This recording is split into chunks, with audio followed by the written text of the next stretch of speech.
मराठा आरक्षणाच्या मागणीसाठी उपोषणास बसलेल्या मराठा आंदोलनाचे नेते मनोज जरांगे पाटील यांना पाठिंबा देण्यासाठी छत्रपती शाहू महाराज यांनी आज कोल्हापूरच्या दसरा चौक येथे धरणे आंदोलनात सहभागी होत आपला पाठिंबा जाहीर केला।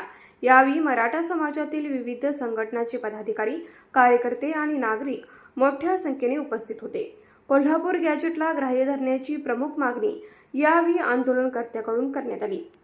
मराठा समाजाला आरक्षण मिळावे तसेच कोल्हापूर गॅजेटला वैध पुरावा म्हणून मान्यता द्यावी या मागण्यांसाठी सुरू असलेल्या आंदोलनाला आज कोल्हापुरात मोठा प्रतिसाद मिळाला।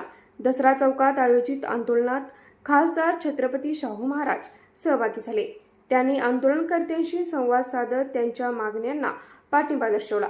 यावेळी उपस्थितांनी मराठा समाजाच्या आरक्षणाचा प्रश्न तातडीने सोडवण्याची मागणी केली। विशेषतः मराठा समाजाच्या नोंदणीसाठी कोल्हापूर गॅजेट हे ग्राह्य धरलं पाहिजे अशी ठाम भूमिका आंदोलनकर्त्यांनी मांडली।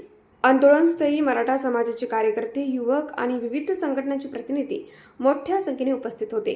घोषणाबाजी करत त्यांनी शासनाचे लक्ष वेधण्याचा प्रयत्न केला। मराठा आरक्षण आणि कोल्हापूरच्या गॅजेटच्या मान्यतेच्या मागणीसाठी सुरू असलेल्या या आंदोलनाकडे राज्याचे लक्ष लागले असून शासन यावर काय निर्णय घेते याकडे मराठा समाजाचे लक्ष लागले आहे। न्यूज मराठी 24 कोल्हापूर। हे आहे गोकुळचं श्रीखंड, अगदी जिभेवर रेंगाळणार, जिभेवरच नाही तर मनावरही रेंगाळणार गोकुळ श्रीखंड, मनावर रेंगाळणार।